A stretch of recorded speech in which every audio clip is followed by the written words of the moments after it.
누가복음 10장 25절에서 42절 말씀입니다. 예수님께서 제자들과 사람들에게 복음을 증거할 때에 긍정적 반응을 하는 사람이 있는다면 예수님을 책잡고 예수님을 너무 떨리려 하는 불순한 동기를 가지고 찾아오는 사람들이 있었습니다. 그 한 사람이 율법 교사인데요. 예수님을 시험하고자 두 가지를 묻게 됩니다. 25절 말씀, 선생님, 내가 무엇을 하여야 영생을 얻으리이까? 질문을 던집니다. 잘못 대답하면 그들은 예수님을 모함하려고 그러죠. 그럴 때 예수님은 대답하지 않으시고 다시 되물어 질문하십니다. 26절, 율법에 무엇이라 기록되었으며 내가 어떻게 읽느냐라고 질문하십니다. 그래서 율법을 잘 아는 교사가 이어 이렇게 말합니다.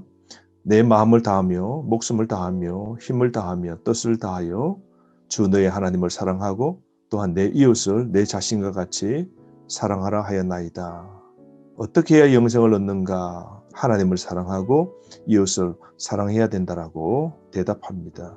율법 교사는 구원은 행함으로 얻어진다고 그렇게 생각하고 있습니다. 그때 예수님께서 28절 내 대답이 옳도다. 이를 행하라. 그러면 살리라. 하나님 사랑하고 이웃 사랑을 실천하라는 거죠. 행함이 있는 믿음이 필요하다는 것이죠. 이렇게 정확하게 알고 있으면서도 실천하지 않는 삶을 살고 있음을 예수님은 아십니다. 그에게 이런 삶을 사는가 이렇게 살라고 말씀하시자 그 사람이 이렇게 예수님께 대답합니다. 그 사람이 자기를 옳게 보이려고 예수께 여짜오되 그러면 내 이웃이 누구니까? 자신이 옳게 보이려고 그럽니다. 자신은 하나님도 사랑하고 이웃도 다 사랑한다라고 이 율법은 다 지켰고 자신은 영생 구원을 얻었다라고 확신하고 있는 것이죠. 여기 관해서 예수님께서는 유대인들의 완악함, 율법을 알되 율법을 그대로 실천하지 않는 것을 꼬집습니다. 이 율법 교사를 가르치기 위하여 예수님께서는 예화를 드시는데요. 그게 선한 사마리아 비유입니다. 30절 말씀부터 37절까지인데요. 어떤 사람이 예루살렘에서 여리고로 내려가게 됩니다. 예루살렘에서 여리고로 내려가는 곳은요. 약 25km인데요. 꼬불꼬불한 바위길입니다. 가보면 굽어진 길들이 워낙 많아서 모퉁이 저쪽에 강도가 숨어 있는지 없는지 잘 보이지 않습니다. 그렇기 때문에 두렵고 험악한 그런 위험한 길입니다. 많은 강도를 만나게 되고 그곳에서 사람들이 죽기도 합니다. 그래서 피의 길이라고 그러죠. 반드시 이곳을 통과하려면 여러 명이 함께 여행을 하게 되는데 오늘 유대인 한 사람은 혼자 내려가다가 강도를 만났습니다. 강도들이 그 사람 옷을 다 벗기고 때리고 얼마나 때렸는지 거의 죽게 되었습니다. 죽은 것을 버리고 강도들은 가버립니다. 그때 마침 한 제사장이 그 길로 내려가다가 이 강도를 만나 피를 흘려 죽어가는 동족 유대인을 보게 됩니다. 그런데 피하여 지나갑니다. 왜 그랬을까요? 제사장은 부상당한 사람을 돌봐주기보다 어쩌면 제사 일을 위하여서 갔을는지도 모릅니다. 또한 제사장은 누구보다 율법을 잘 지키는 사람입니다. 하나님 사랑하고 이웃도 사랑해야 된다는 걸 너무너무 잘 알고 있는 사람입니다.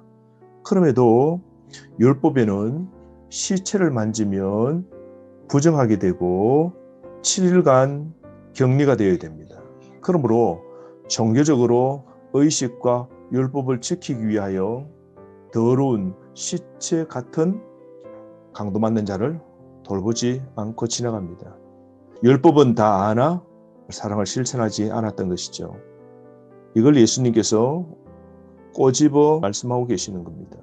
32절에 또 이와 같이 한 레위인도 그곳에 이르러 그를 보고 피하여 지나갑니다. 레위인도 유대인 사회 속에서 지도자입니다. 동정심을 베풀기보다는 자신의 안전이 우선이어서 주변에 숨어 있을 강도에 대한 두려움이 있었을 겁니다. 그래서 얼른 지나가 버립니다. 백성의 지도자로 자처하며 이들은 대접만 받는 사람들이었습니다. 율법을 가르치면서도 자기 손가락 하나 움직이지 않는 것 때문에 예수님은 그 당시에 제사장, 레위인, 바리새인, 사두개인, 율법교사들, 서기관들 예수님은 신랄하게 비판하셨죠. 입으로만 사랑을 외치는 형식적 신앙인의 대표적 인물들입니다. 근데 놀랍게도 33절 말씀에 보면 어떤 사마리아 사람이 여행하는 중에 이 광경을 보게 됩니다.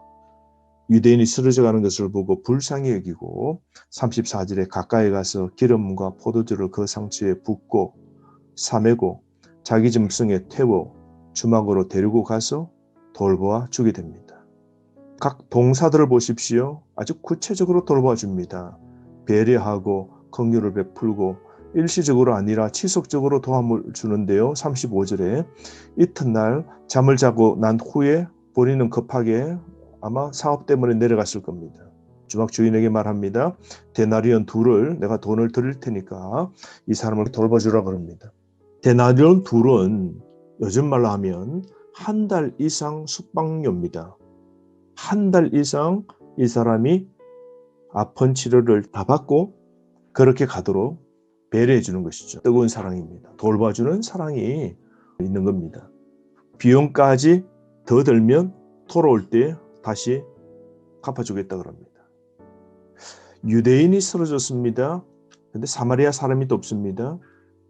이 당시에 유대인과 사마리아 사람들은 관계가 굉장히 좋지 못했습니다. 유대인들은 사마리아 사람을 짐승 취급했습니다.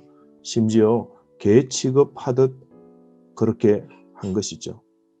그래서 유대인들은 사마리아 사람들은 혼혈인들이고 거리심산에 성전을 세우고 모세의 오경만 수용하는 이 사람들을 사람 취급하지 않았습니다. 부정한 사람으로 여겼습니다. 그런데 그렇게 핍박당하고 괄시당했던 사마리아 사람이 유대인이 쓰러진 것을 돌봐줍니다. 따뜻한 동정심이 있는 사마리아 사람이죠. 도움이 필요한 사람에게 최선을 다해 도와준 사람은 같은 동족 제사장도 아니고 레위인도 아니었습니다. 유대인들이 멸시하는 사마리아인이었습니다. 그때 예수님께서 율법교사에게 이렇게 말합니다. 내 생각에는 이 세 사람 중에 누가 강도 맞는 자의 이웃이 되겠느냐 묻는 것이죠. 이웃은 자비를 필요로 하는 모든 사람이죠. 사마리아인의 사랑과 유대인의 완악함을 대조시켜 이 예화로 그들을 공박하신 것이죠. 그럴 때 율법교사는 37절 자비를 베푼 자니이다. 사마리아 사람입니다 라는 말을 하지 않죠. 차마 그 말이 하기 싫었던 것이죠. 자비를 베푼 사람은 누구입니까? 사마리아 사람입니다. 예수님 말씀하십니다. 가서 너도 이와 같이 하라. 하나님 사랑하고 이웃도 사랑하라는 겁니다. 그러니까 영생을 얻는 삶에서 하나님 말씀 지키는 사랑도 실천하지 못한 그들을 꼬집은 것이죠.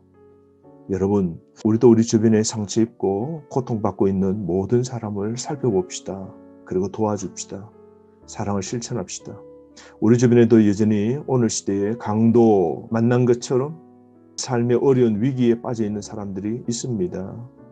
사탄을 만나 상처나고 피투성이 되고 거의 죽게 되어져 가는 사람들도 있을 겁니다. 우리가 돌보고 위로해 줘야 되지 않겠습니까? 우리는 하나님도 사랑하고 이웃 사랑하는 것에 부족함이 없는 삶을 실천해 봅시다. 내 도움이 필요한 사람이 누가 기억납니까? 우리가 돌봐주는 삶을 삽시다.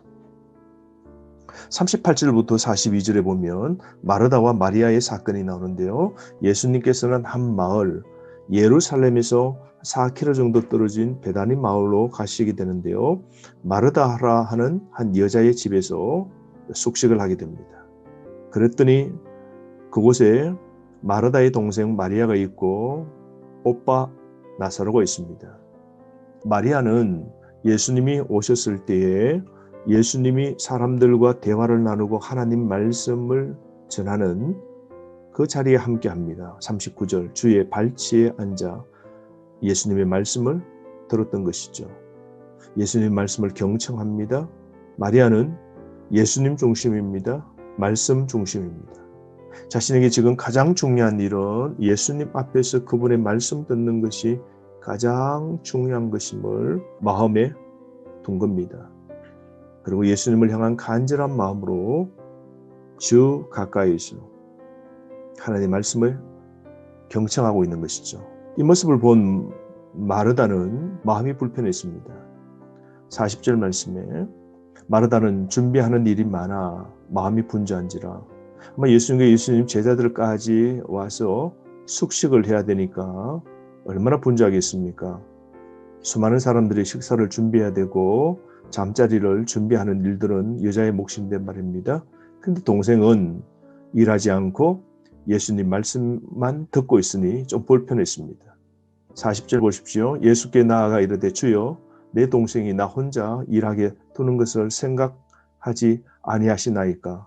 그를 명하사 나를 도와주라 하소서. 불평하여 예수님께 좀 꾸짖어 달라고 그럽니다. 마음이 어수선한 마르다. 베푸는 일에는 열심이고 손님 접대하는 일들은 열심입니다. 나사로 오빠와 여동생을 돌보아 수많은 일들을 감당하고 있는 자는 마르다입니다. 그런데 예수님께서는 마리아를 칭찬하십니다. 41절 마르다야 마르다야 너가 많은 일로 염려하고 근심하나. 예수님이 책망하시죠. 42절 몇 가지만 하든지 혹은 한 가지만이라도 족하니라. 마리아는 이 좋은 편을 택하였으니 빼앗기지 아니하리라 말씀하십니다. 여러분 우리도 말이죠. 아무리 바빠도 예수님 발 아래에 앉는 게 우선이어야 됩니다. 무슨 말입니까? 분주한 24시간 하루의 삶 속에서도 하나님의 그 발 앞에 앉는, 즉 경건의 시간을 갖는 게 중요하다는 겁니다. 조용히 하나님 말씀을 듣는 시간이 필요합니다. 세상 일 분주한 것보다 영적인 일의 중요함을 우리는 늘 신경 쓰고 이것이 우리 삶의 우선순위가 되어야 됩니다. 제자는 분주한 일보다 하나님 말씀 듣는 게 우선입니다. 그러므로 여러분 많은 시간 세상 일에 마음 빼앗기지 말고 하나님 말씀 우선순위 하십시오. 말씀 붙잡고 살아야 됩니다. 우리는 떡으로 사는 존재가 아니라 말씀으로 사는 존재입니다. 오늘 어디서 뭘 하든지 하나님 영광이 되시고 가난한 이웃, 나의 도움이 필요한 자를 살펴보고 하나님 더욱 사랑하고 이웃도 사랑하는 삶을 실천합시다. 말씀으로 하루 승리하십시오.